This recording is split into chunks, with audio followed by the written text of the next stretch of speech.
What's up, everybody, and welcome back to another edition of this podcast. And I've got a familiar face because, for the second week in a row, it seems like the other guy keeps dropping out, like he alluded to last week. What's up, man? How you doing? I'm good. It seems like I've made a rivalry with whoever you're trying to get on the show because I keep kicking them out and I'm coming back. Well, for the second week in a row, we've got good news because, from all accounts, it seems like our fan favorite Dario is still alive and kicking over in Vietnam at the moment. We'll see about that, but at least he's there. At least we have a solid cast, and I'm hearing good things. So I'm feeling a lot better about this upcoming season than I was. Yeah. Well, I would hope so because, we just got wrapped up with All-Stars 4. And, we're not going to dive into that too deep, obviously. But since it's a fresh topic, we could at least just acknowledge the thought on everybody's mind right now, which is that final. You and I sort of gave each other our thoughts, off the record. But, just to kind of address the elephant in the room when it relates to that, I don't know why they went that way with formatting that final. I told you that it could have been for a multitude of different reasons. One being that maybe they wanted to give an equal opportunity to everybody because, in some cases they might have felt like there was a little bit of a athletic discrepancy. And then option number two would just be that CBS and, the merger with Paramount might have been a heavy influence in formatting this final that way because of Survivor and maybe some of their other reality shows in that sort of pipeline. But I think this final is probably going to go down in more of infamy rather than like being remembered for being like a legit oh, this was a great final. What a way to end the season, which is unfortunate because I think for a year and a half's wait where we finally got this and for it to go out this way is a little bit tragic if you ask me. But yeah, I agree with you. I do think at some point in time, the show is made up of a bunch of carnival games. At some point in time, we had to have a final that is just actually testing you on those carnival games. And this was it. I felt bad for some people. Steve made a dumb mistake. I felt bad for Ace. He did not want to eat the cockroaches. There were no vegan options this season, and that was very upsetting for me because Ace clearly felt bad about those cockroaches. So a lot of injustices in the final, but all things considered, I liked the season. I would have liked it to end differently, but I'm really glad that we got the cast that we got for All-Stars 4. what did you think about, and I posted this on Twitter, I actually got a lot of engagement, and it was very a polarizing opinion that I gave. I said that on every individual season, I feel like there should be a guy and a girl winner. Where do you kind of sit on that fence? Do you feel like it's fine the way they did it, or do you feel like they should normalize kind of having a girl and a guy winner? Oh, I said that there should be a girl and guy winner each season. I got dragged for shit because I said Zach should have won Vendettas in addition to Cara Maria. Not to take away Cara Maria's victory. She did exactly what you needed to do to win. But, 100% of the grand prize came down to 99 or came down to 1% of the season, like that very last minute. So it seemed kind of imbalanced. But hey, I think if they are having gendered eliminations, they should have two winners in the final because, someone who is bigger in size never had the opportunity to really go in and eliminate Laurel. And then they have to face her in the final. Like, there's not much you can do. And if you want to make it a co-ed game, you need to give people opportunities to get rid of their biggest threats in elimination, be that a male or a female. Yeah, that's a good point you bring up because you're not going against these people necessarily, with the exception of in passing, you might be going against them in dailies or whatever, but you're usually at most partnered up with another female. And that's really the only guy-girl sort of crossing of pairs that we end up seeing throughout the season. It's usually just guy against guy in elimination for the most part.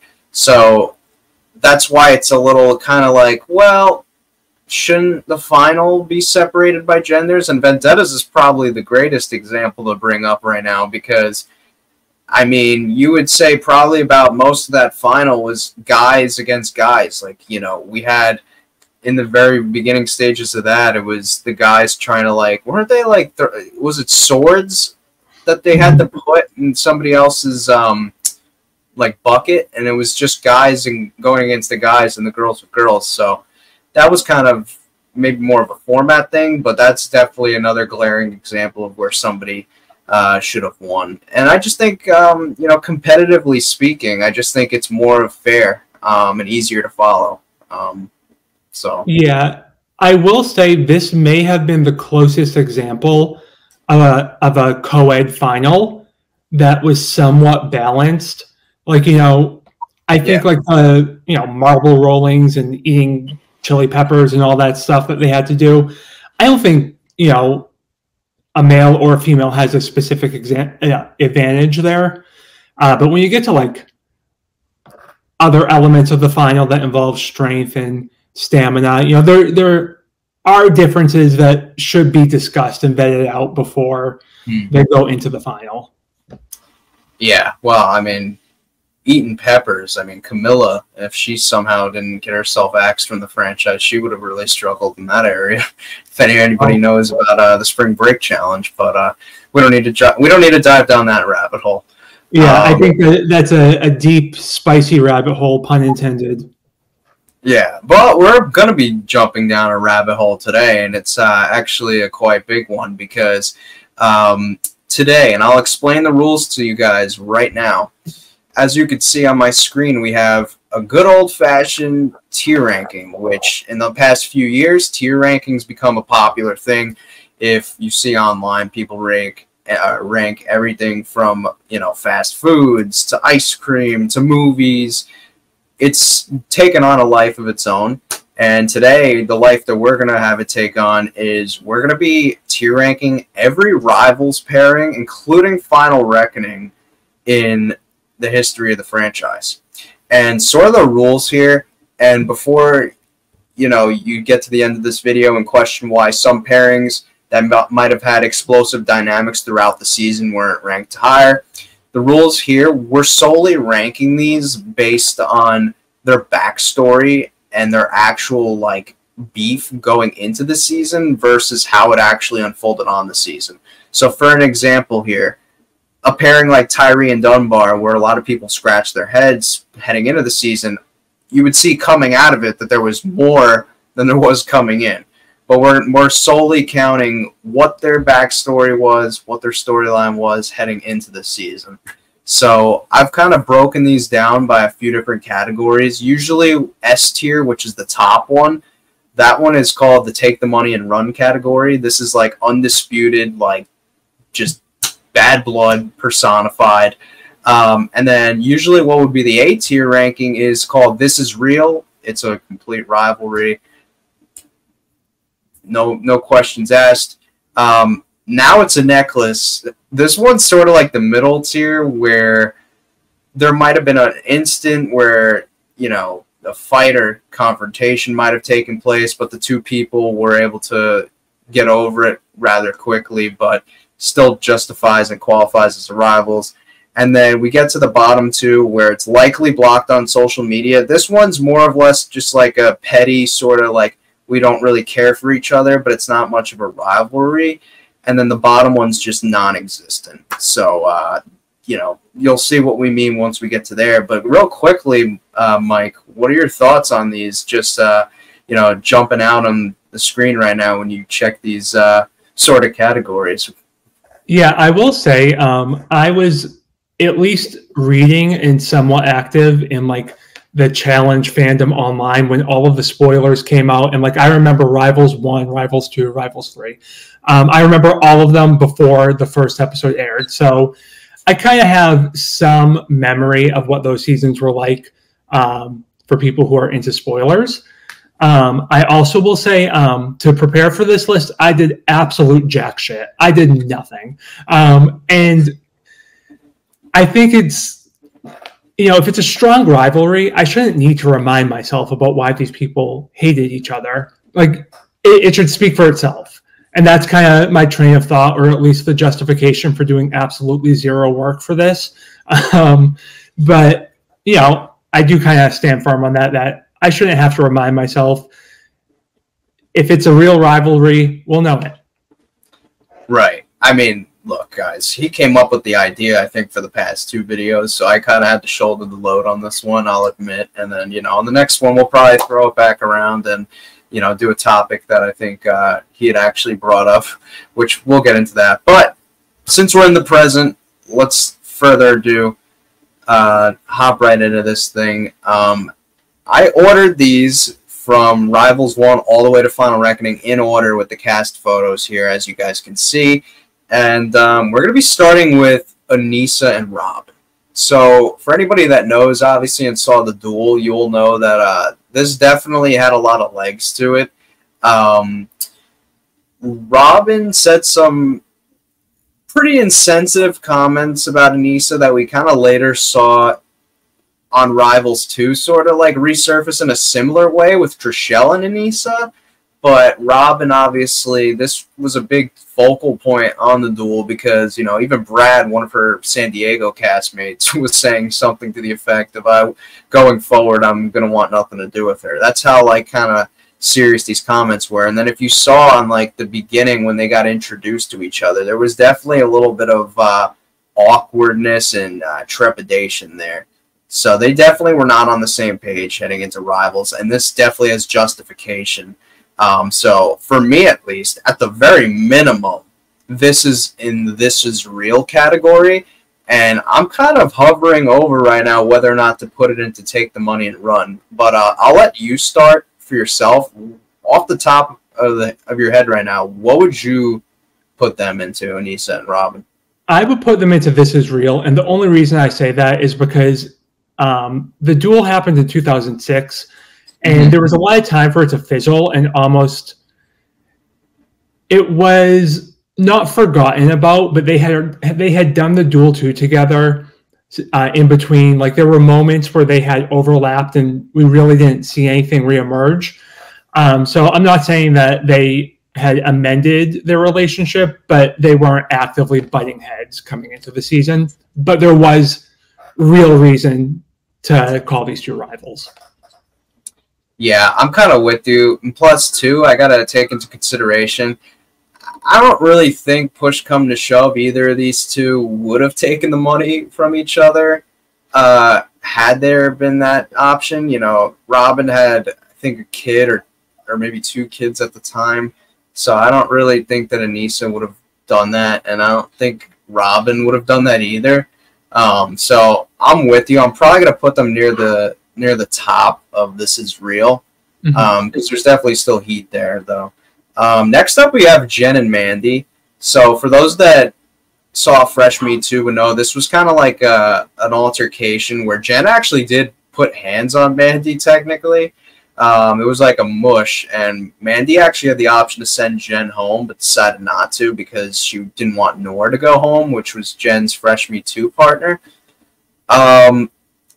I'm actually going to put, and I'll ask you your opinion of this, I'm actually probably going to put this into the Now It's a Necklace category because it did have, a confrontation to it, but it wasn't really a focal point for the rest of the season, and they both did do Cutthroat together and didn't even interact in between going on Rivals. So for me, it's Now It's a Necklace. What about you?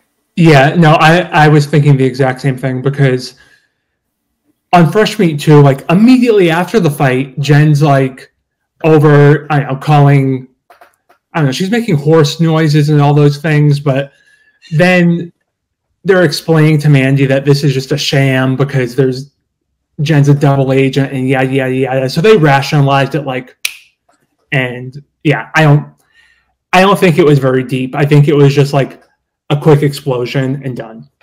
Yeah. Well, Tori spelling reject. Just remember that term, folks. We've got Cara, Maria, and Laurel next.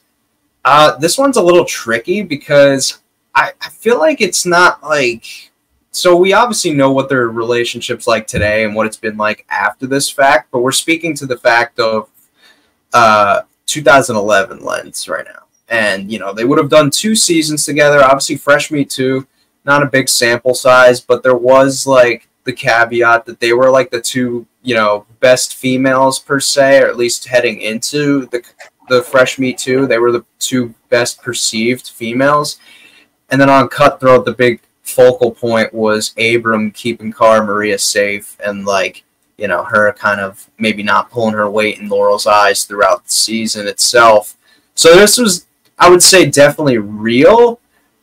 Doesn't have the confrontation level that like a Robb and Aneesa has, but I do think that it was still more real heading into the season itself than Mandi and Jenn was. So I'm actually going to put this into the this is real category, but it would probably be towards the back end. What about you? I was more inclined to say, I mean, I do think it's real. I could see one of them stealing the money from the other. I think that there was a good amount of animosity there at the time, especially because Cara was, you know, during Rivals, she was dating Abram, and there was a lot of beef there between Laurel and Abram and Cara. Yeah. I mean, I didn't consider that. Going into or after Cutthroat, I mean, it was obvious, like, this is the rivalry that is new but real. So, I mean, I guess this is real is where I'd put it. But I'm inclined to say a little bit higher, but yeah. Are you putting it above Aneesa and Robin? So going into Rivals, I would say yes. Right. You know, if you're looking at February 2011, the month before they filmed, I think that was still a deeper, or I think the wound was still healing. I think that Aneesa and Robin coming into the season had a scar on their relationship, but it had mostly healed. What about Evelyn and Paula? For me, this one kind of could hover around like 3 different categories because there is validity to it and that this is real, but I also feel like they didn't necessarily like them to themselves really hate each other in any way. It was more so like Paula being like slighted about Evelyn having her spot on the boat on the island was basically the main thing used to justify this rivalry. I mean, Evelyn did eliminate Paula on Fresh Meat 2 and kind of viewed Paula, competitively speaking, as just somebody who kind of, you know, was scatterbrained and frantic and couldn't get it done. So I guess there's some legs to it, but this one's a tricky one to grade. So I'm going to, before I really give my opinion on it, where would you put Evelyn and Paula? You know, it's hard to say because there definitely was a little bit of tension there, but it wasn't. It always seemed like misdirected anger. It seemed like Paula was mad at Evelyn for a decision that Johnny Bananas made on the island. But you see it on Fresh Meat too, because Evelyn, I don't know, comes in late or whatever because Johnny couldn't remember her passport. So she comes in late on Fresh Meat too, and Paula like doesn't greet her or doesn't do anything. So I think it's just kind of like petty, surface level, blocked on social media. That's what I was thinking. Yeah, otherwise they wouldn't have paid each other any mind and just moved on with their lives. Yeah, because they couldn't classify as the middle tier because they didn't really have like a now it's a necklace sort of confrontation there. Yeah. And I don't feel like it's real, but it's not real enough to justify being in like the second category either. So yeah, I'd probably say a little pettiness, like nothing really to it. Next we got Kenny and Wes, and I mean I don't really think this one needs too much of an explanation. It's going in, take the money and run. I mean, yeah, absolutely. Top tier. MTV was pushing this so hard. This likely exists. This likely exists because of them and CT and Adam, if we're being real. Yeah. I mean, I don't know if you remember this, but there was like a commercial for 7-Eleven of all places, featuring Wes and Kenny during the Fresh Meat 2 era. So they were like shoving it down our throats. And I mean, it definitely stems from something real, but by Fresh Meat 2, it was kind of all for TV. At least that's what it felt like to me. But both of them would take the money from the other one if given the opportunity, because they know they're on a show and they know they want to make a show. So, yeah. That's the right category. What about Ty and Brandon? I go back and forth between... So, I feel like they have now it's a necklace type moments on Cutthroat. You know, obviously a lot of people remember Ty passing out in the elimination, but they actually did have a fight in the house itself on Cutthroat too, like a face-to-face confrontation before that elimination even took place. But then again, who didn't have a confrontation with Ty? I mean, if you look at any of those episodes, then there's like the stuff they didn't show edition. Ty was literally getting into fights like every single day with somebody different. So I think Brandon was just, you know, just so happened to be his day when it came to the tie. For me personally, I'm probably going to put this one into Now It's a Necklace, because they seemed like at least cool with each other on the season itself. So, yeah, what about you? I mean, their fight was over like the dumbest thing in the world. Yeah. You can go back and watch it if you want. But yeah, it's not deep. It's not personal. It's like, I don't know, Ty had a few too many Bud Lights and wanted to cause some drama. So like Now It's a Necklace, but low in that tier. Yeah. This next one, I'm also probably going to put in Now It's a Necklace. That's Camila and Theresa. They had like that one fight on Cutthroat where like I think Camila had Ty's pants were under her bed and Theresa was trying to call her a klepto. And you know, Camila like cried about it, but then that was pretty much it. They dropped that entire thing after that, and it wasn't even like a focal point at all. So this is probably the lower end of Now It's a Necklace, even lower than Brandon and Ty by a good margin. I mean, I would almost put this on blocked on social media. I think Theresa just wanted to cause a little bit of drama. Camila came on the show, and I mean, she didn't know anyone. She was on this thing called the Spring Break Challenge that was like a commercial, and I mean, it wasn't a commercial, but you know, it served no real legacy in the franchise, and people think that she's stealing men's extra large sweatpants. Like, it just makes no sense. They just need to fill a couple seats on this season. Yeah, they were two up-and-coming newer cast members that they were trying to make like integral parts of the franchise, so it makes sense. Actually, now that you say that, I think I'm probably going to go into likely blocked on social media as well. Next, we have Johnny and Tyler.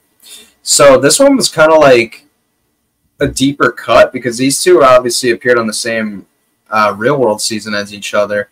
And I would say like every show that they did, they had like some hiccup with each other, even dating back to that show. So this one definitely had layers to it, and kind of did a pretty good job of gradually building itself up. You know, we had the Real World dynamic. And then, like, on the duel, Tyler eliminated Johnny and called him out and for the first elimination, where many people were sort of like, why did he do that? You're both rookies from the same season. It kind of didn't make sense. And then Gauntlet 3, obviously, Johnny was responsible for, you know, getting Tyler sent home by throwing him into that one elimination. And then, you know, the Cutthroat thing happened, and they beefed with each other at the reunion. So I'm actually going to go ahead and put this into I'm going to put this into This Is Real. Yeah. I think that you don't always see these two fighting with each other when they're on seasons, but when they do have to interact with each other, there's always like a level of competition. And this was during an era where Johnny was not the main character of the show. Right. He was very much like the sidekick to Kenny and Evan. So both of them were kind of like not fully developed characters. And pushing each other out for the limelight. It felt like. Mm-hmm. So yeah, there was always like a sense of competition that never fully went away. And I think if they were on All Stars together, like in 2025, it still would be there. Right. What about Evan and Nehemiah? This one's a little tricky because, again, this is like we brought up before about how pairs would come out of this with a worse dynamic than they did going into it. And that's kind of how I felt about Evan and Nehemiah. You know, there's rumors about Evan potentially, you know, we do know that he threw the daily challenge on the episode he got eliminated, but there's rumors that he even, you know, he might have even thrown the elimination itself too. And, you know, they obviously had really bad blood with each other on this show. But I think their rivalry stemmed from the Duel 2 where Nehemiah called Evan out, and then like they had a little bit of a heated debate there. And Nehemiah was doing like weird things throughout Duel 2, or wasn't he like posting like notes on the refrigerator, like calling out like Evan, Landon, and all these people, like writing all these like cryptic messages and stuff? Or am I just imagining that? It rings a bell. That was probably on like the shit they should have shown, because he was trying to like put up motivational quotes and all those things. And you know, that's always been his vibe. That's always been how Nehemiah is. So I'm not gonna like imply that there was any type of like tomfoolery there, but I don't think Evan understood or respected or cared about that. So he was like, you know, he was just angry that he was going into elimination, was going to call out Nehemiah. And I mean, honestly, I don't think there's any real drama there. I remember when we were going into this season, I was like, why are these two even paired? And I had to like remind myself. So I would say like likely on social media. Yeah. I'll put it above Camila. Where would you put this above Camila and Theresa? Yeah. So this next one, they didn't even have a cast photo of them together because the guy wasn't there that long enough to take one. But I took a photo from the real world, and that's Adam R. and Leroy. You know, also disclaimer too, I didn't put any replacements into account. I only put the original starting pairs. So, you know, Nelson and Amanda aren't on this, and neither is Michael from the Real World Las Vegas, who came in to replace Adam. Plus, that's not a rivalry anyway. But just wanted to clarify. But Adam R. and Leroy, so anybody that knows with the Real World back to Las Vegas, Adam was a disruptor, and Leroy was not one to kind of bite his tongue when telling Adam how he felt about him, with like reprimanding him and stuff, rightfully so. So this one I think has a lot of legs to it. Leroy did not care for Adam at all, and then Adam, for whatever reason, didn't care for Leroy despite trying to like legitimately tell him his wrong ways. So I'm actually going to put that into This Is Real. I go back and forth with this one because I don't think Adam was kind of like a hot mess on the Real World, but he was out there like partying, living his best life. And I don't think people who weren't around during this era realize it, but like Adam was hot shit on the Real World. Like people liked him for some reason, and he had a lot of potential to be like a mainstay on MTV. But he was a little bit unhinged at times. Yeah. So the thing, I don't feel like Leroy's frustrations are very real and justified, but I don't think Adam was targeting Leroy. And everyone knows the real rivalry from Vegas 2 is Mike and Dustin. That's what we should have gotten. So I almost lean towards now it's a necklace, just because it's like it stems from like these outbursts that Adam had while extremely intoxicated that were not even directed at Leroy. Right. All right. So I'll just throw it in right about right here. It's interchangeable, these two.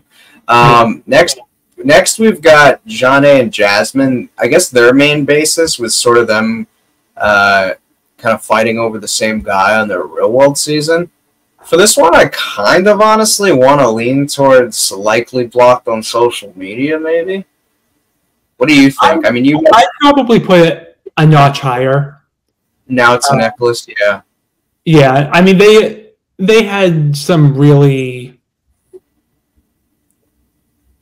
heated words during their season, but I also think that they kind of moved past it by the time the show came around. But they also knew the assignment. They knew it was Rivals, so they were going to give us a show anyways, and we love them for it. Yeah. Well, do we love these two for it? Because we've got Sarah and Katelynn next. This one's like, I might be giving out our first non-existent. Like, we know that there is something, but it's like a literal grain of salt. Yeah, no one wanted this. They wanted Katie and Sarah, and we got Katelynn and Sarah. It's not real. I'm sure after whatever happened on Fresh Meat, they called each other up, and Katelynn was like, sorry, I got eliminated too. And Sarah was like, I know, you weren't going to win. And they moved on with their lives. We got Tyrie and Davis next. So they resolved their issues by this point, but this is kind of in the same vein as Robin and Aneesa, if you get what I mean. Like, similar exchange, similar words, but a lot of time had passed, so they were like on good terms by this point. I'm still going to go ahead and put this into This Is Real, though, because I can't look past sort of what happened. Yeah, I mean, their arguments have a very real basis to form a rivalry, but they happened on like episode 5 of a 25-episode Real World season. So there was so much time for it to resolve, but there definitely are explosive moments from that fight that would have lasting impacts. Yeah. To round out Rivals here with our final pairing, we've got. Yeah, this is take the money and run. Yeah. I think I'm gonna put this I'm gonna actually. So we know this is like a tough one to whether I would put this above Kenny and Wes.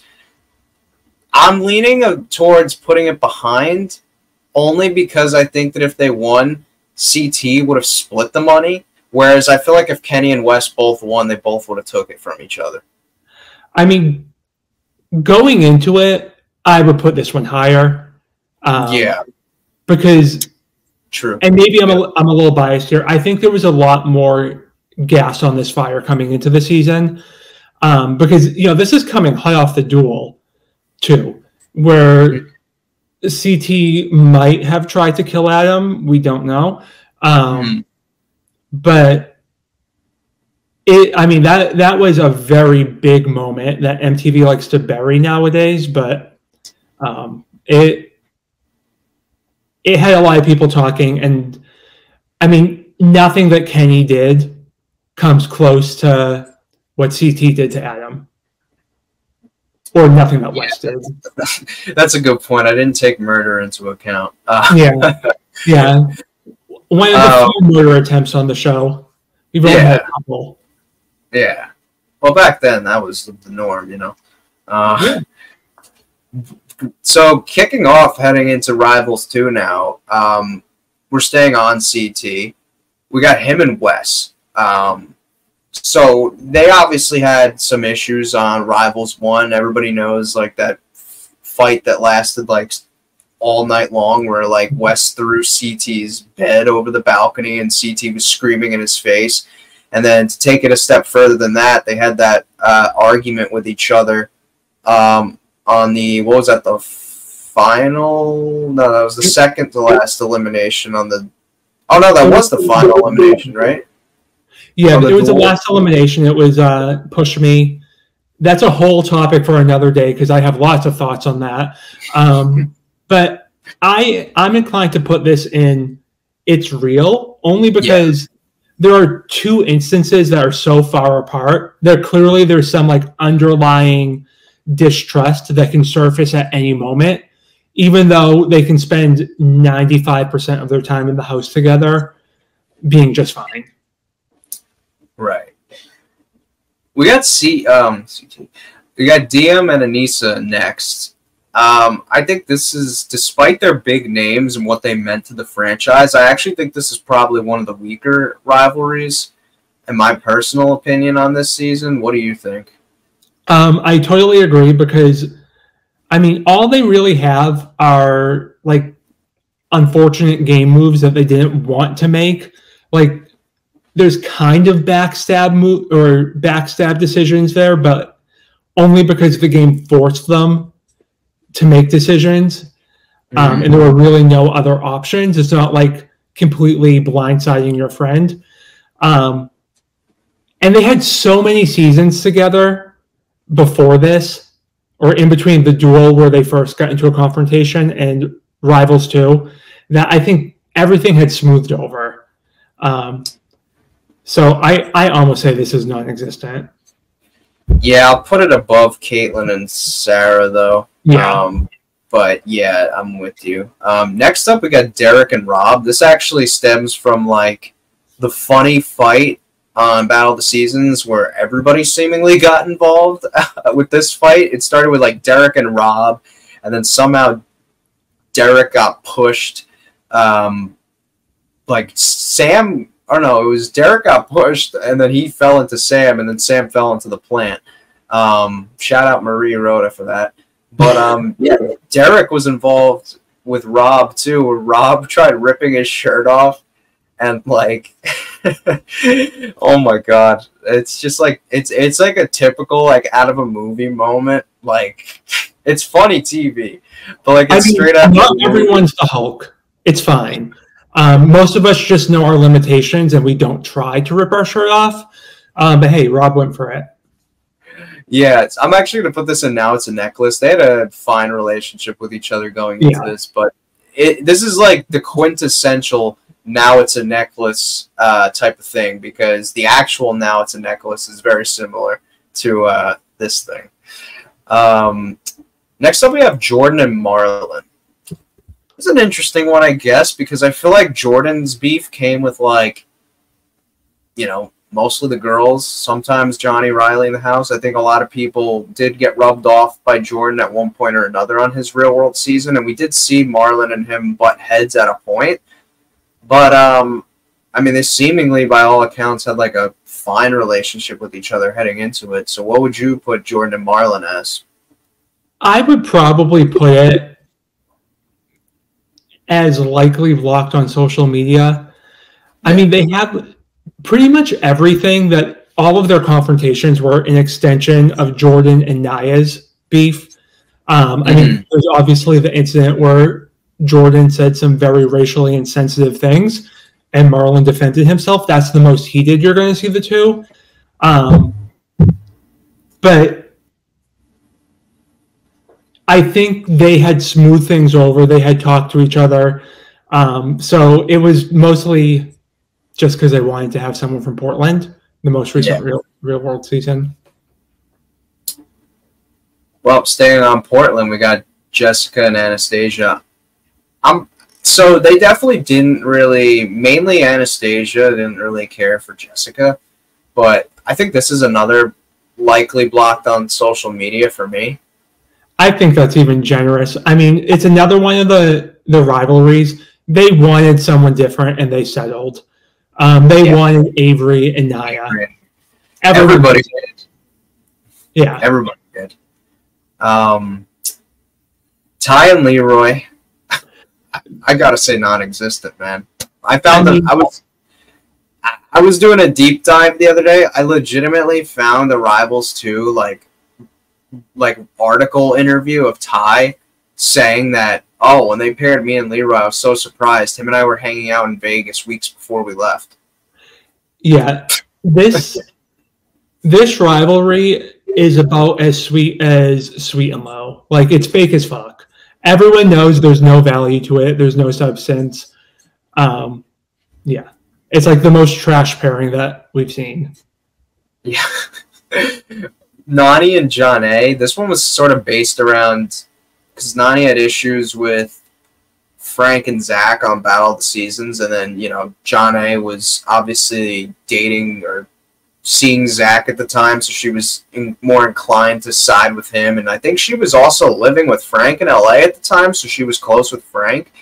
So that was kind of by extension, by proxy dynamic. I'm probably going to put this into likely blocked on social media. Yeah, I don't think this was very deep. Yeah.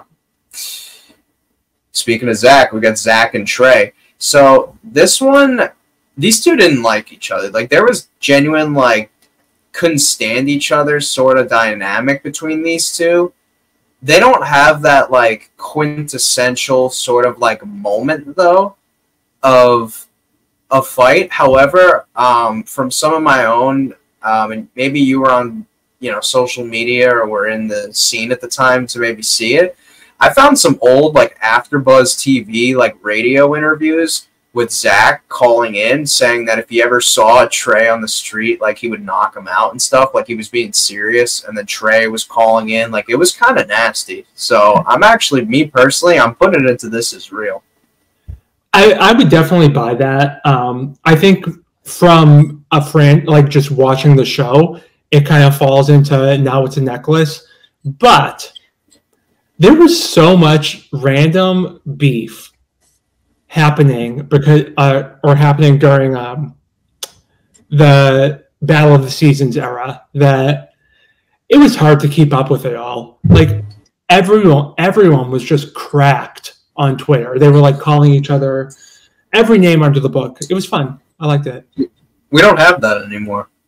No, we have a couple people who like to get messy, and I love them for it. But no, we don't have, like, that absolute drama llamas out there.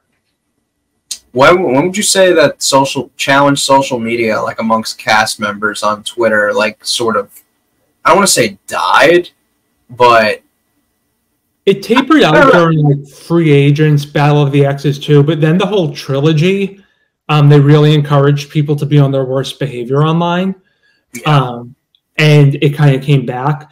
And then War of the Worlds came, and people were like, oh, we're friends now, except for Amanda. Amanda she still had Twitter fingers,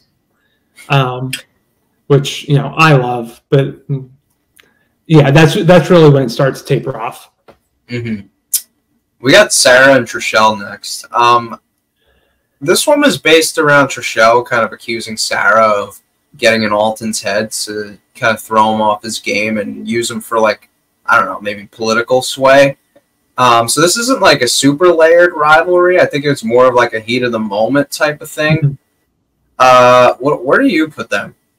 I mean, I think they had a moment. It wasn't like super intense or anything, but it was a moment of clashing. And then by the end of the season, they moved past it. So, like, maybe blocked on social media.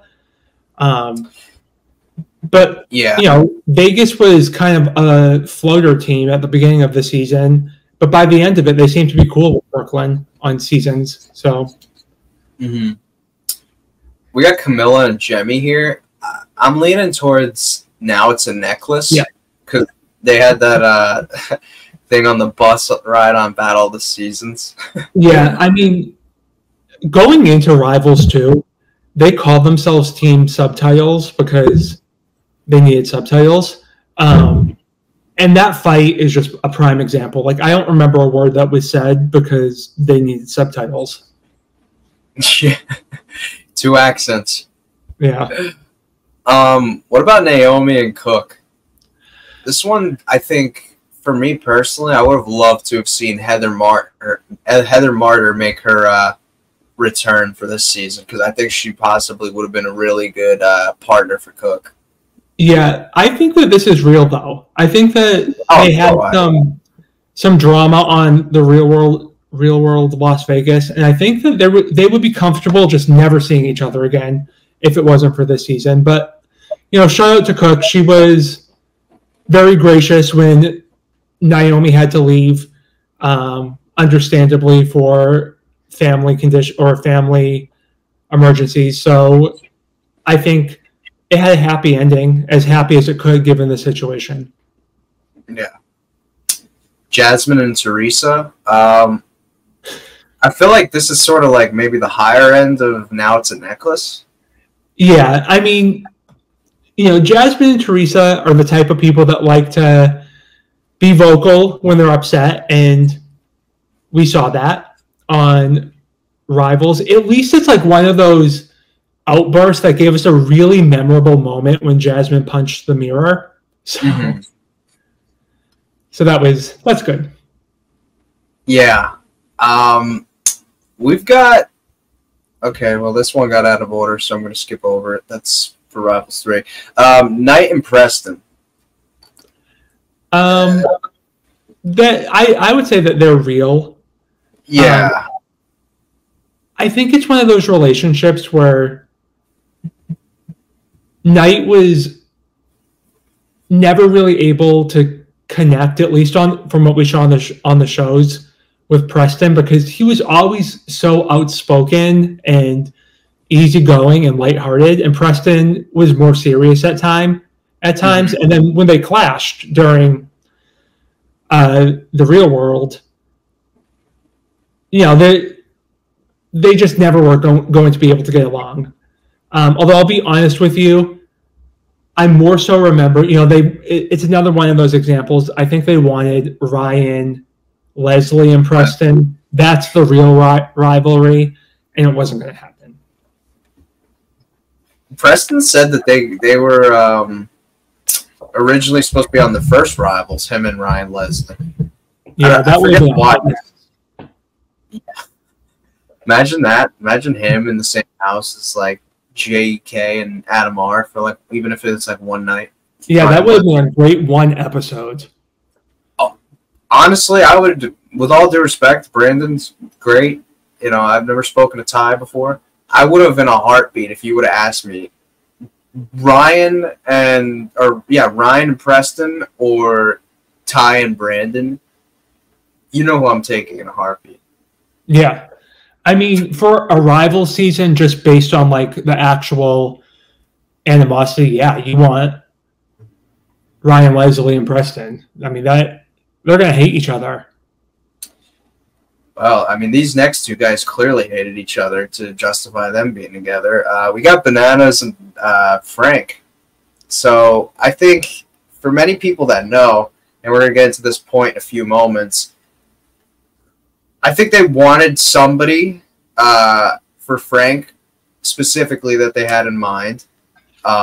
They unfortunately were not able to get him on this season. I think producers wanted Frank and Dustin together, as did all of us. And Bananas himself definitely had some better options. These two didn't meet yet. I mean, they had a social media thing. So I'm literally going to put them into likely blocked on social media because I feel like this category was made after them. Yeah, so, I will say this. A lot of people will say that like this is a fake rivalry. There's nothing to it. Bananas was pissed that he was not on Battle of the Seasons. Right. Like that was kind of his breakout era. He had just won X's one. And I don't think that his animosity was specifically like, I hate Frank. But Frank was pushing like this whole rookie revolution. That's where it comes from. And, Bananas at the ripe age of, 28 was being called an old man by Frank. So, I mean. That was when it was not normal to be pushing 30 on reality TV. Yeah. Yeah, now 30 is young for reality TV. But no kidding. There's definitely something there to it. It's just for TV purposes, it makes no sense to anyone that's not trolling Twitter, which, I was, but I was just like a pathetic person online. I'm not the majority of the viewers. Right. We've got Paula and Emily next. I'm actually going to put this into This Is Real, to be honest. Because this is one of the rivalries. I guess I will put it into This Is Real only when we think of the infamous Emily mocking Ty moment, to put it lightly. Yeah. Because, Paula was kind of gunning for Emily on Battle of the Exes, But that's just a game move. That's not like a malicious "I hate you" type of move. That's just Paula taking the opportunity to try and eliminate one of the strongest females. Yeah. I think for the blackface alone, this has to be kind of this is real. Yeah. Well, rounding out Rivals 2 here, since we're talking about what's real and what isn't, this, I think, by the time this is all said and done, I think this might actually be the most non-existent, potentially. We've still got a long ways to go, but this might potentially be the most non-existent Rivals pairing that we've ever got. I think Tyrie, it's probably above Leroy and Ty, in my opinion. 100%, because I would even argue that you can make the... I mean, clearly they didn't, like... I mean, they weren't, like, best friends with each other, but, like, they legitimately, like, there was essentially nothing, borderline nothing to go off of. Like, we had one confessional of Tyrie voicing displeasure, like, on, like, the second or third episode of The Island about Dunbar being so, you know, picky with food portions and taking food out of people's mouths, so to speak. But that would have been like 8 seasons prior, and if you would have asked Tyrie a week after that if he remembered delivering that confessional, I'm sure he would have forgotten about it. Yeah, I mean, I don't hold anyone accountable for the silly things that they said on the island. So, yeah, I mean, there's maybe like a kernel of truth to this, but the kernel of truth is no communication is probably a choice because they spent so much time on the island together. But yeah, it's fake. Everyone knows it's fake. Like, what was the discourse at the time when this got made public? Like, I can't even imagine. People did... So Rivals 1, people figured out the format like that. Rivals 2...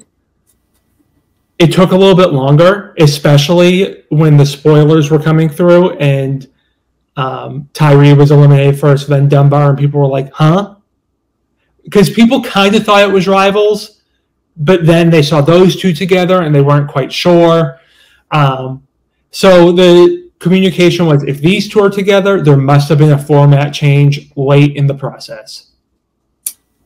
Yeah, I think them not being able to secure Dustin is probably what led to this pairing, because we likely would have saw Bananas and Dunbar together. Yeah. But, yeah, that caps out Rivals 2. We can now head into Rivals 3, and, I mean, we're staying on the topic of non-existent pairings. I mean, this one...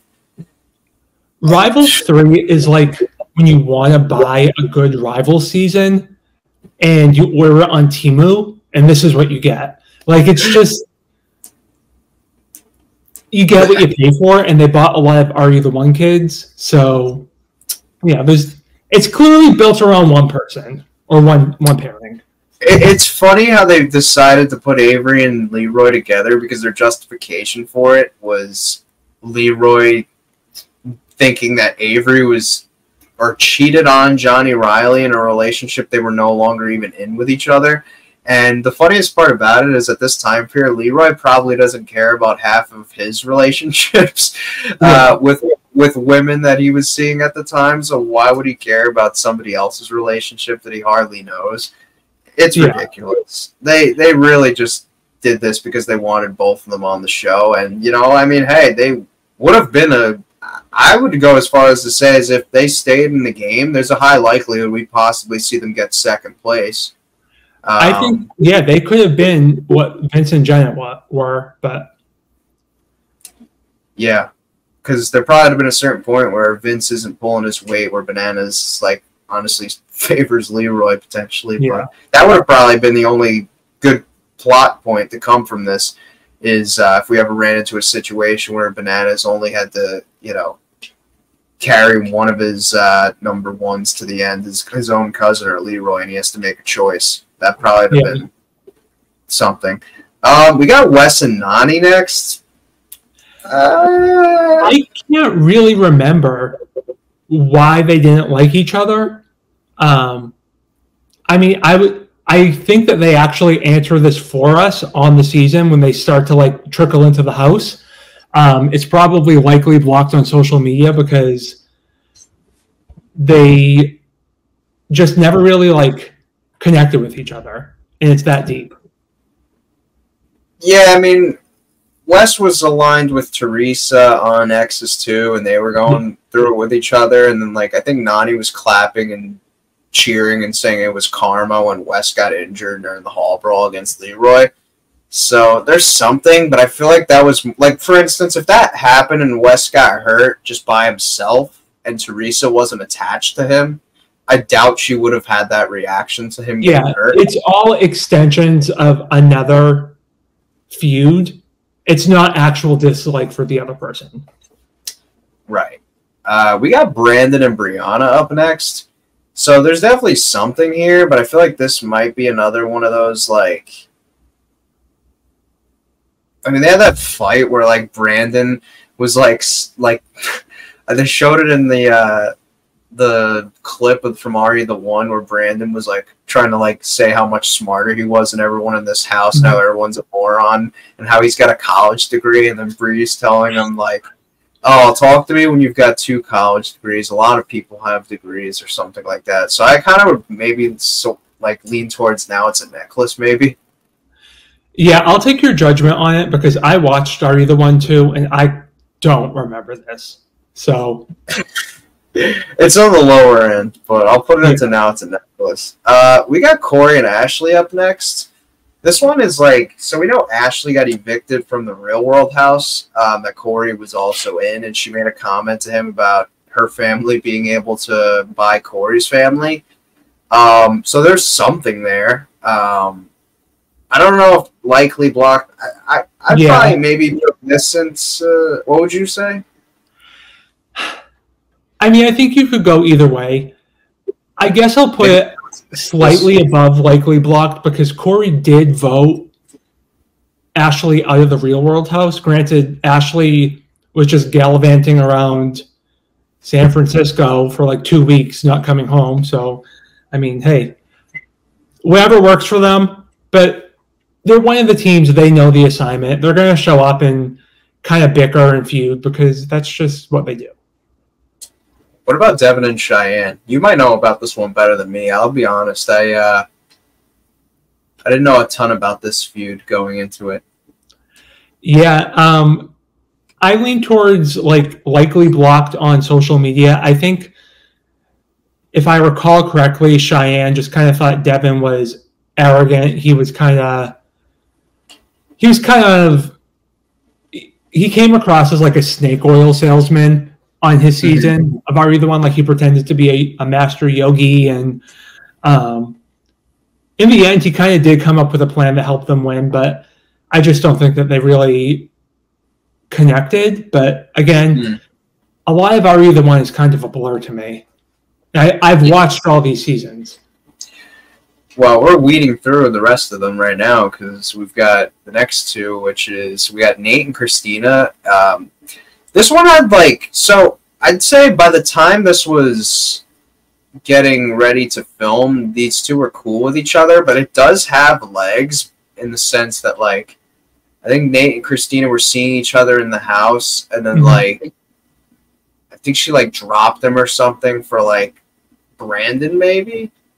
Yeah, so basically, she played the game the way it was supposed to be played on Ari the One. But I mean, I think they had a moment. They had.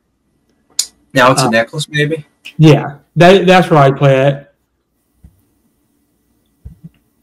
Let's put it in now. It's a necklace. Dario and Nicole. There was a fight, but I feel like it was more or less Nany. Yeah. And Dario's thing. So I'm actually leaning towards likely blocked on social media. I'm with you. Yeah, that's an easy one. Johnny, Riley, and Jessica. Another pair that I feel like came out of this maybe worse than when they went into it. Yeah. I mean, this is one of those pairings where I really do believe that they don't really like each other. Like, I believe going into it that Johnny would be fine never talking to Jessica again.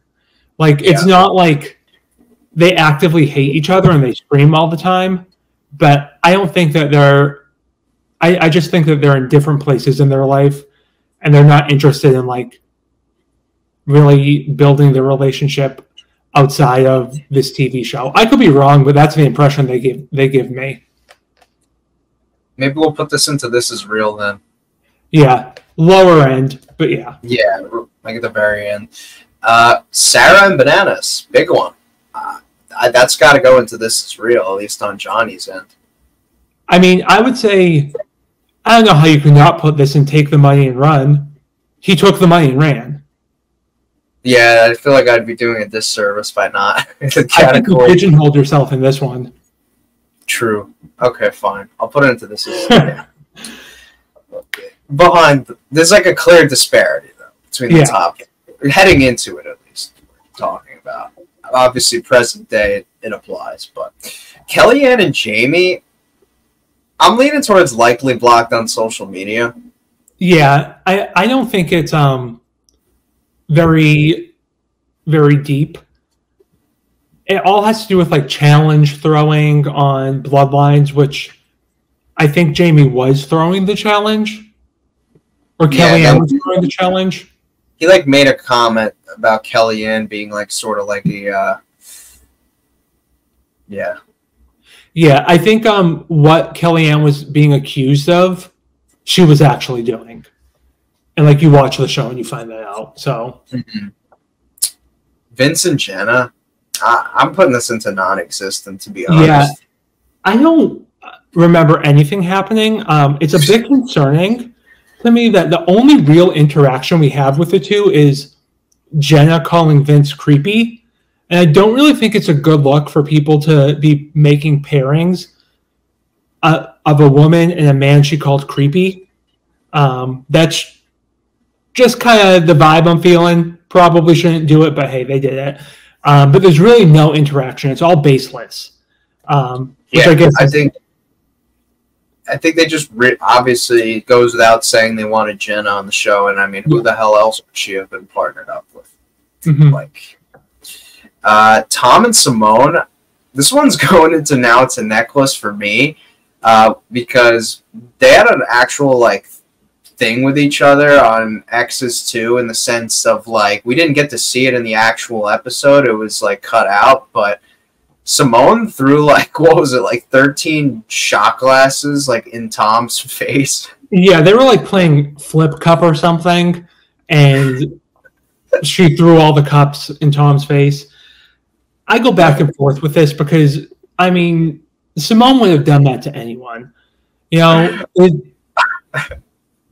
Simone wanted the camera, and she was going to do what it took, which is why it wasn't in the final episode.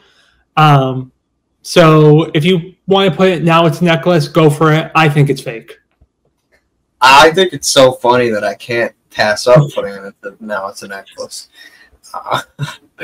Tony and Camila is the final one here for Rivals 3. Going into this season, it's another one where going in versus how they left is there's a disparity there. I think it's probably... I'd put it in Now It's a Necklace because the first night they do get, on Bloodlines, they do get into an argument. I mean, who didn't Tony get into an argument with? But, I mean, on paper, you should have known that this was going to be explosive. Like, this is like when you put baking soda and vinegar together. Like, it's going to be a volcano.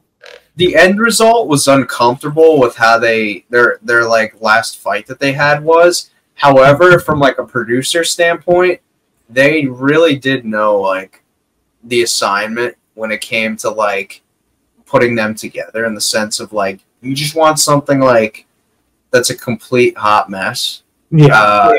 This is probably your like go-to one, I would say, with all these pairings. So. And we lost out. I mean, I don't really know about Tony at that point in his challenge career, but I mean, there's a chance we lost out on like a pretty strong team going much further than what they did with having to leave. Yeah. I think at that point in his career, Tony really was not dialed in. He had a lot of potential to do well with certain challenges, but he would make like sloppy mistakes, like pick up the wrong card, or just like, you know, he like would fall off of platforms that other people were making the jumps. If you watch like the early Rivals 3 challenges or Battle of the Bloodline. So he was just like all gas, no brakes, and didn't really work out. Do you think, well, actually, no, are you surprised that they removed them from the game? A little bit. Especially because like we see other things happening. Mm-hmm. I mean, it's definitely not a good look for Tony. But I think the level of intoxication that was happening in the house, someone could have intervened earlier and prevented this from being the catastrophe it was.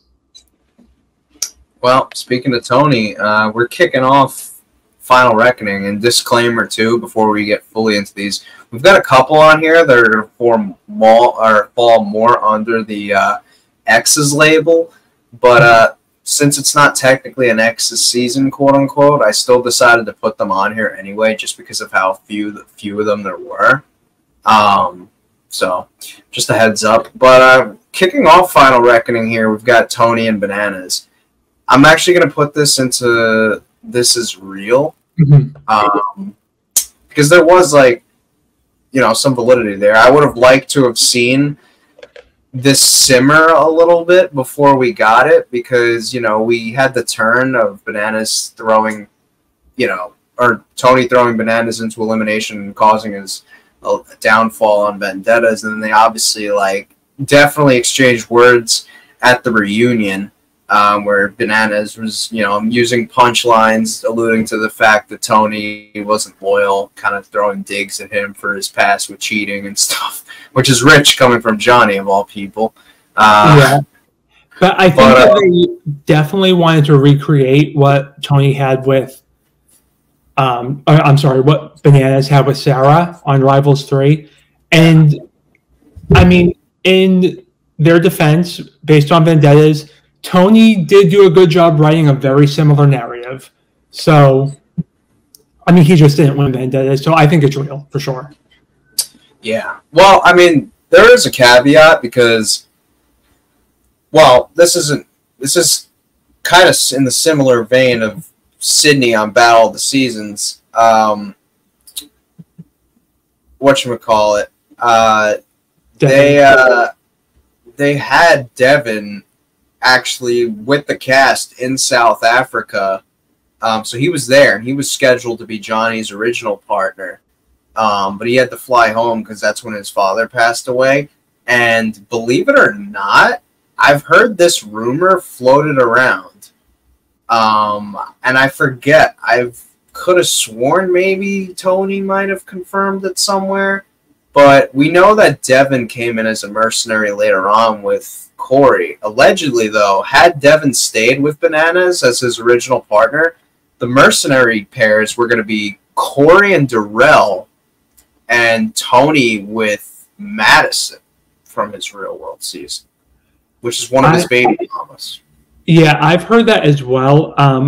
I heard that apparently, and this is actually a sweeter story, the reason Tony wasn't on the original cast was because one of his daughters was in a wedding as a flower girl, like the day that they left to film, or right around that time, and he wanted to see his daughter throw flowers. So, I don't know if that's just like a rumor I heard, but I like it. I think it's a nice story to tell. We were very close to getting Madison on the challenge, though. That's a heartbreaking tale to think about. But, well, I guess that's all we can think about, is it being a what if. We've got one that is really up for debate here, and that's Brad and Kyle. I mean, entertainment-wise, they did a bang-up job with this because Brad and Kyle were a hot mess collectively. And they definitely played off of what? Not together. They were fine as a team. Yeah. But they were both just getting into, like, these, like, just side quest shenanigans and, like, hurting themselves in the game. Mm-hmm. But when it comes to their rivalry itself, I mean, it was like a grenade that Brad tied up Kyle with in one daily challenge that ultimately didn't even prove to be consequential. Yeah, it's BS. I mean, yeah, this is non-existent, I think. Let's be honest. I've heard that they wanted Kyle and Rogan because they were really pushing the UK kids at the time. That would have been They probably were thinking that Brad and Brittany were going to break up before this season. So I'm making this up, but I would guess that's the direction they were going. Why couldn't they have just put Brad and Laurel together and been like, oh, Brad got punched in the face by him like 10 years ago? Yeah.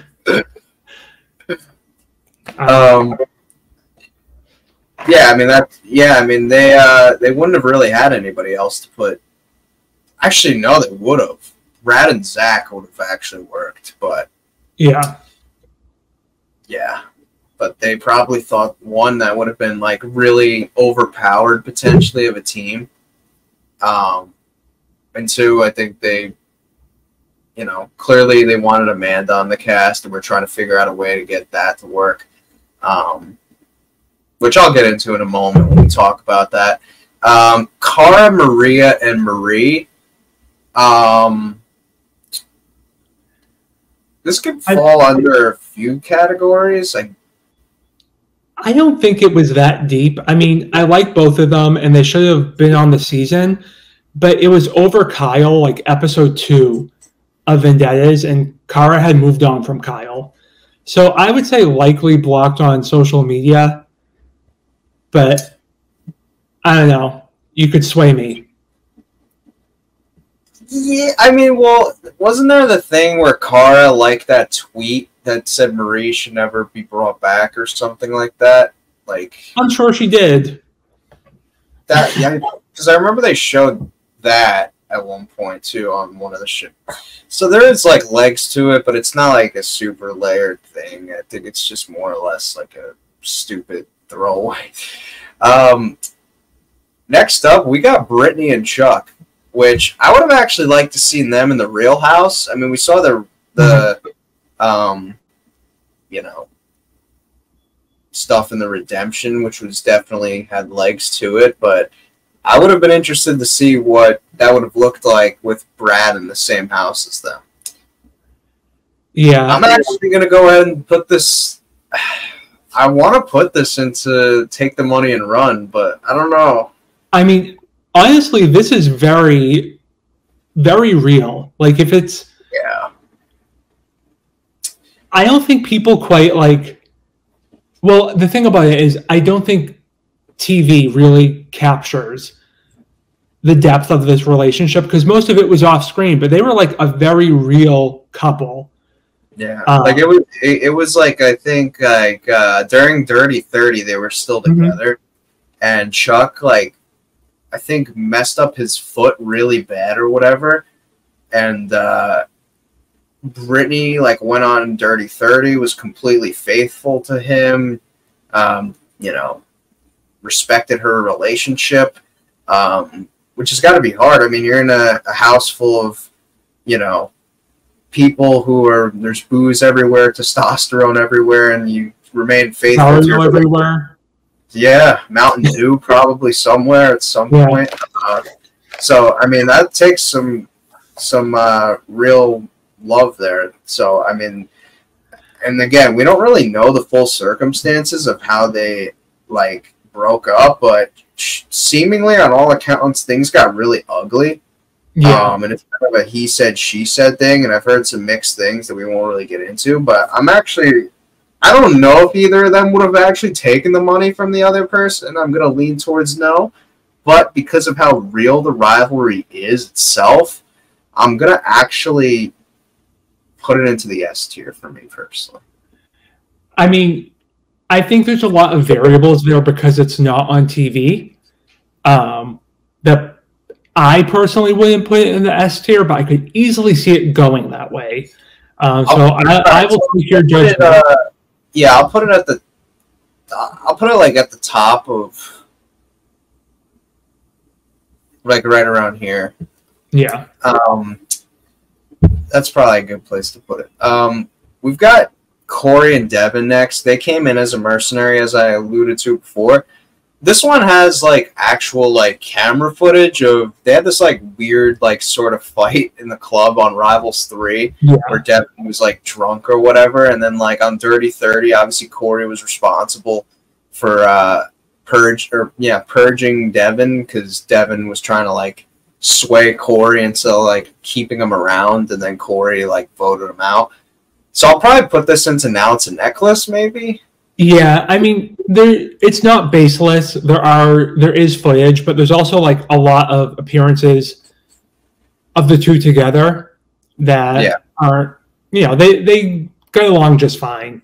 MTV just wanted to make something work, and that's what we got. Faith and Angela. I'm actually going to put this... Go ahead. No, you can go.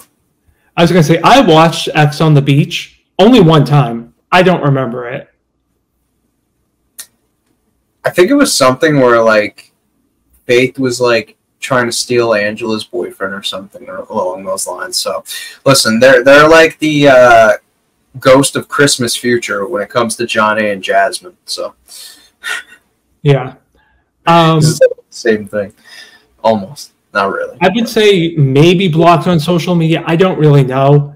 I'll put it into Now It's a Necklace because they did show this really dramatic fight at the X's on the beach reunion where Angela's like standing up yelling, and so I'll put it into Now It's a Necklace.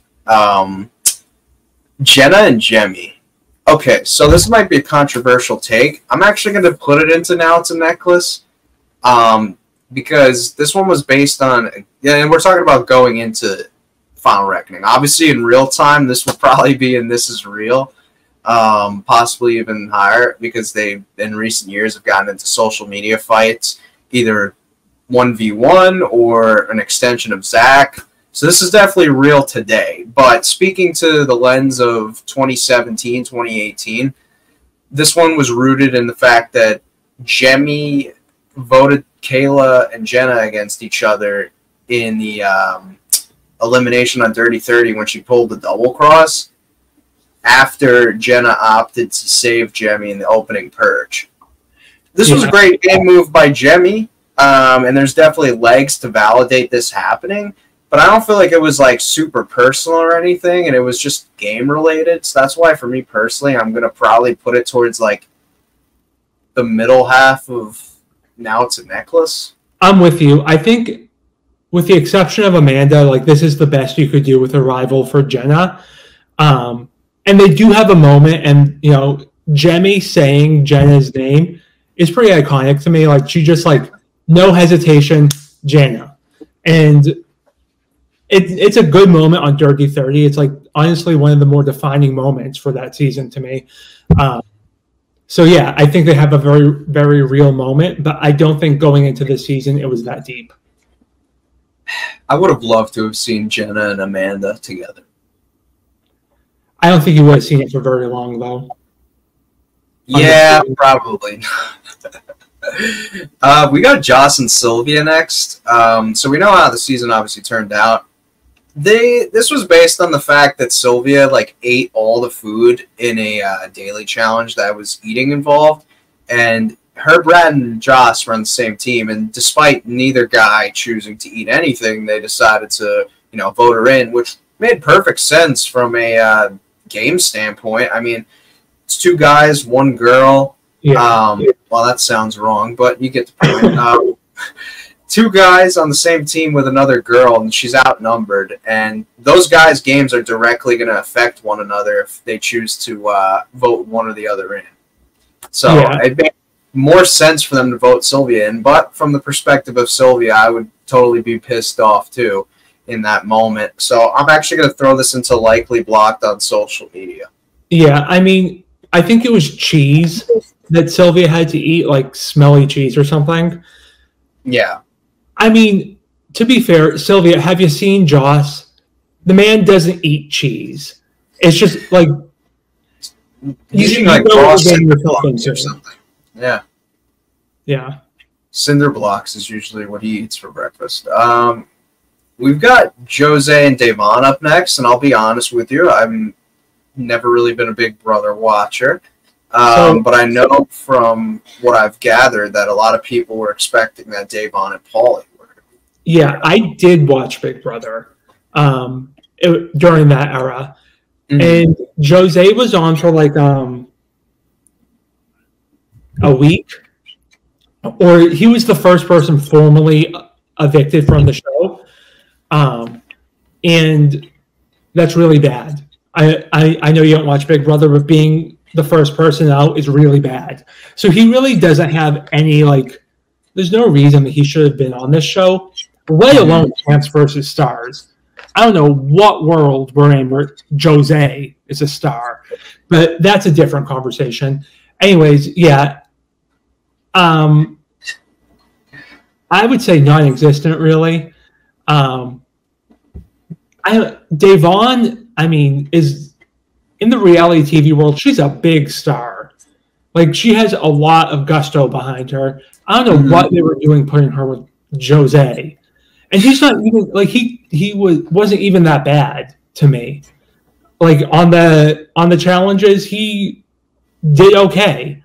But, like, that's not who you want to put one of your rising stars with. I thought they were going to put Paulie and Devon together, from what I've gathered. That would have made sense, but... Yeah, but Natalie needed a partner. Kayla and Cam. So this one is rooted in the whole luggage throwing thing, and you could definitely tell that there was not really a good relationship there. So this is, at the very minimum, this is real. But for me personally, I'm even considering potentially taking the money and run type territory. What about you? I don't know if I would call this take the money and run. If it was Kaylee and Natalie, maybe, because that was yeah. Kayla was just an accessory of Natalie, and she was just off being petty. I mean, I think it's real, but I don't think it's a god tier partnership. So I'll put it a little right here. Good. Next up, we got Melissa and Cam.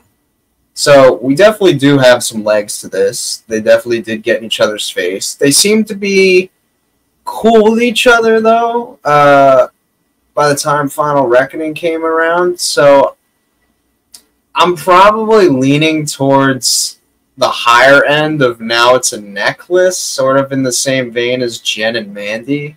What about you?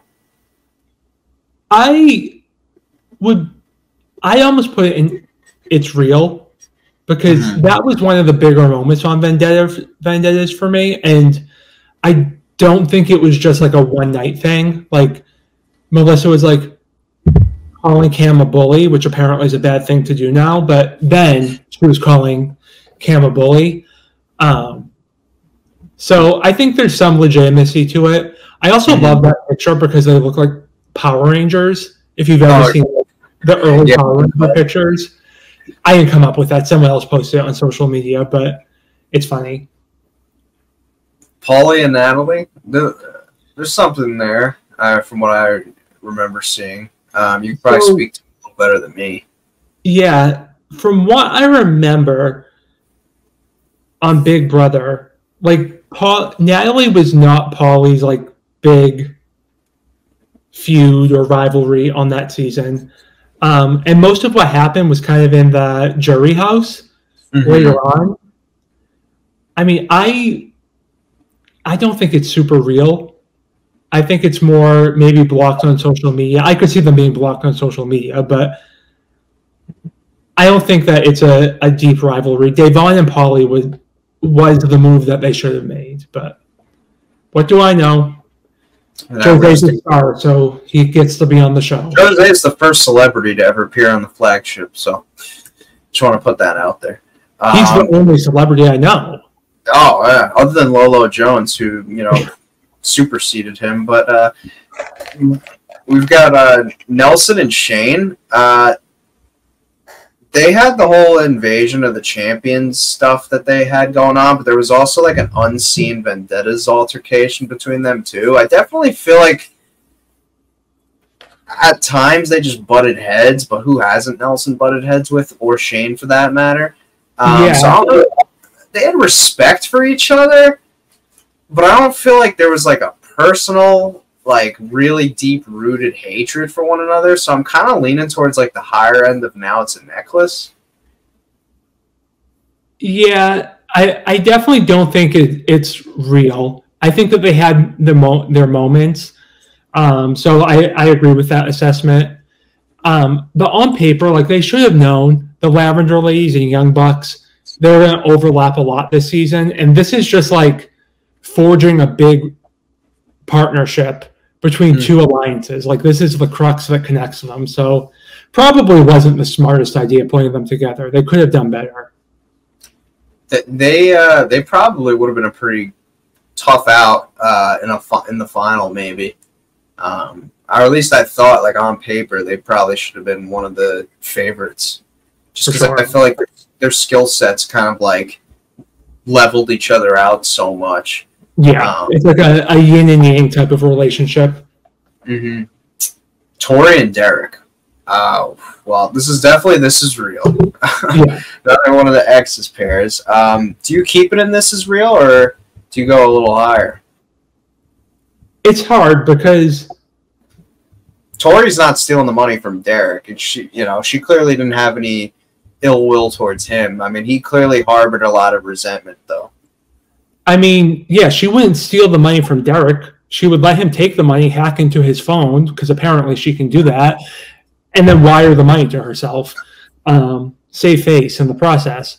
But, I mean, it's definitely real. I don't think, like, you could build a season around this being, like, your flagship rivalry. Yeah. But it's, I mean, they have a lot, they have history. Well, speaking of history, you can't tell the history without these two. However, their histories, for me, just kind of like, I don't know. I think us in production might have not seen eye to eye on this one. CT and Veronica, I don't know if this is a hot take, but for me personally, this is non-existent. I don't think that's a hot take. I don't think there was really anything there. I think they tried. So this is actually my theory. I think that I think these two's partners of what production wanted both weren't on this season for one reason or another. I think production, if they were available, would have wanted Veronica and Leroy and Aneesa and CT. And Veronica essentially got Aneesa's storyline that she would have gotten if she didn't break her ankle on Champ Stars 3. Because... Well, that's CT's fault that Aneesa broke her ankle. So yeah. I guess it's the next best thing. Now, the rumor mill was saying that they were trying to get Coral to do this season. Yeah.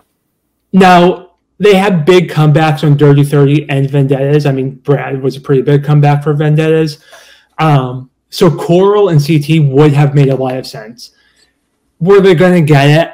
Probably not, but it would have been an epic pairing. And I'm inclined to think that they wanted that, but also, like, realistically, you have to hedge your bets. Coral hadn't done the show in 20 seasons. Yeah. It just didn't really feel too feasible. I don't really feel like the result would have been that different, if you want my honest opinion. Zach and Amanda... Listen, this one is probably where you and I might clash the most, I feel like, because if we're solely talking about going into it, I feel like Amanda's issues mostly lied with Jenna rather than Zach itself, and we hadn't really seen them interact at all, like on camera at least. I'm actually leaning towards the higher end of likely blocked on social media, personally. I disagree with that. I think it's very real. It's kind of hard to say because, like, in retrospect, we know a little bit more, but apparently Amanda had some bombshell that some secret she'd just been keeping after Dirty 30, if the rumors are to be believed, that she could have dropped on Zach at any time. But I know that there's not a whole lot of like communication between the two, but she was meddling with something that was very real to Jenna and therefore Zach. It's not just like petty girl fights. Like it's potentially their whole relationship that Amanda is able to insert herself into. So I think it's real at a minimum. Like, I think if you wanted to vet this out, you could put you can make a lot with the season, have a lot of drama surrounding these two if you wanted to make them the focal point. Yeah. I'm hearing you, so I'll just put it where you wanted it then. Okay. Cool.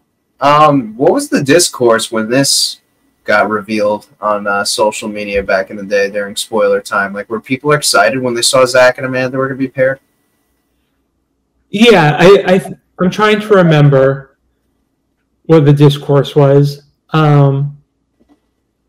I don't think a lot of people were like unhappy with it. I don't think it was like the standout pairing, but there weren't a lot of people like, where does this stem from? Like, it was pretty obvious. So I think it made sense to people. Mm-hmm. And then we've got our final pairing here to round it out naturally here with Ashley and Hunter. So I feel like, again, this might be one of those situations where I pigeonholed myself because the categories take the money and run. Yeah. But, like, I feel like, honestly, heading into it, there's something. But I don't feel like, had Hunter been actually a supportive partner to Ashley, I feel like she wouldn't have taken the money. But, again, I pigeonholed myself with this category to where I might actually have to put it in there. Like, there's literally rivalries that are far greater, in my opinion, that aren't in Take the Money and Run. Yeah.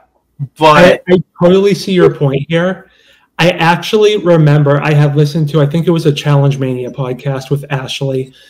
This was after Dirty 30. Okay. And she was like, if there's another Exes season, I call Hunter. I know I had a thing with Jemmye, but I call Hunter. Not that she really gets that decision, but it happened. And it was a great pairing. Now, in my perspective, I think that Ashley always takes the money because she understands it's a TV show. Like, she's one of those people that play the metagame. She knows what production wants, and she's going to feed them the information so she can get paid at the end of the day. But I don't think going into this, it's that deep. You know, I agree with you there. yeah, I think at the minimum it was probably like, now it's, if we're solely talking about their dynamics beforehand, I feel like an argument can be made that it's on like the lower end of this is real to the higher end of now it's a necklace. Honestly. That's how I put it. So honestly, you know what? Screw it. Screw the pigeonholing. I'm gonna put it in the lower end of this is real, right next to Tori and Derek. Yeah, I mean, I think the three that we have in the top tier are like defining rivalries. They're sacred. Yeah, like you think of rivals, you think of those people. I mean, I honestly can't really think of going into Rivals 2 one pairing that I'm like, oh, this defines the season. There's Wes and CT, but that's only because of their big names, not because of their long-standing hatred for each other. Final Reckoning, I think, is defined by Ashley and Hunter, but that's a move that's made at the end of the game. Yeah. The thing with Rivals 2 is I feel like that's a season where people are kind of like, this is going to sound weird to say because it was still a season I really enjoy. It kind of felt like they were all actors, you know, like you get on a set, lights, camera, action, you're assigned your roles. You guys don't like each other. Neither do you. Here we go. Like, yeah. Does that make sense? Like, it doesn't really feel like the season's really rooted in people and their rivalries as much as it is a season full of cast members that are combustible, but the season just doesn't really feel like the rivalries are like the focus. It's just a good season with entertaining people that just so happen to have good competition as well, rather than, you know, rivalries being the central focus point. Yeah, I mean, this could be a whole topic for another day, but I think that it's a very overrated season. To be honest with you, if I were to break up the challenge into like 4 quadrants, I think it would be in the lowest one for me. Wow. And it's kind of exactly what you said. Like, they wanted a rival season because that was popular. They wanted drama. So CT does this, and Bananas does this, and Franks does this, and it just kind of seems like a formula that came together all too easily. And it also has a really shitty filter over it. When you rewatch it, just talking about this the other day, it literally looks like somebody like smeared like feces along the lens of the camera. I feel to me my best explanation is it was just really steamy in Thailand. So they did some type of manipulation to kind of make up for the fact that the camera was foggy. Yeah, Go ahead. Yeah, no, I was going to say, or some producer got like the bright idea of like they were ahead of their time with the whole spy thing, but they thought, oh, we're in a jungle, so let's like make this look like mystical. We were in the era of Instagram filters. Maybe they wanted to put like Valencia over that, but yeah, I don't know what they were doing, but it's hard. It's very of the time. It's a hard rewatch because of that. Mm-hmm. Yeah, because it's so weird how like it kind of felt like how high def Battle of the Seasons was the season prior, and then like how bright it was, and then like Rivals 3 was just a complete like just crapshoot of a filter. But there we have it, folks. These are all our categories. Take the money and run. As you can see, is very sacred to us. We've got only 3. And then, you know, This Is Real. I think if we had to say in total, I mean, This Is Real probably had the most teams, I would say, maybe in it. But Now It's a Necklace definitely had their fair share. Non-existent, we've got a very elusive crew here with Vincent, Jenna, Veronica and CT, Brad and Kyle, Jose and Devon, Ty, Leroy, Caitlin, Sarah, Diem, Aneesa, Averey and Leroy, and Dunbar and Tyrie, taking the cake as quite possibly the most non-existent pairing in the history of the franchise.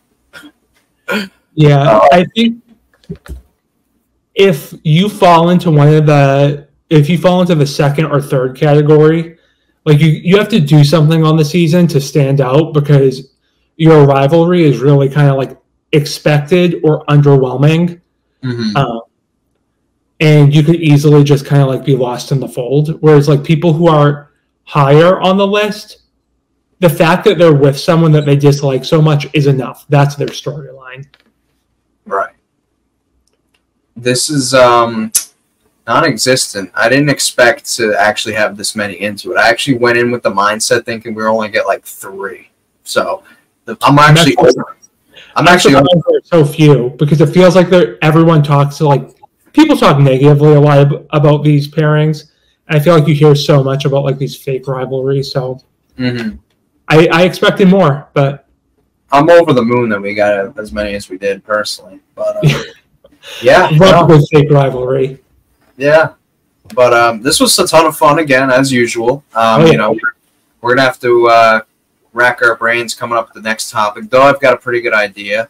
Without giving too much ahead, we're likely going to be talking about non-champions and their chances of winning. So that'll be a fun one that I look forward to because you actually came up with that topic and I've been thinking about it pretty recently. So I think that could be a ton of fun. We're going to have to like come up with a criteria of like what non-champions we're going to be using, because if we use like every non-champion, we'd be wrong.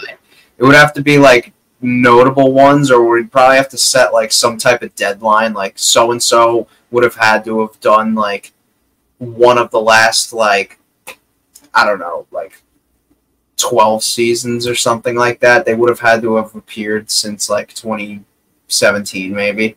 Yeah. That'd probably be like a good cutoff, because if it's somebody like I don't know, like any like just non-champion, like Derek McRae, for example, like we're not gonna like throw him and loop him into it because he hasn't appeared since like 2009 or maybe even later than that. But yeah, no, this was a ton of fun again, and I look forward to putting it out. Thanks again for hopping on. I'm gonna make sure every single one of your guests does not answer the phone, so I just show up every time. Sounds great with me. All right, have a good one. You too. Bye.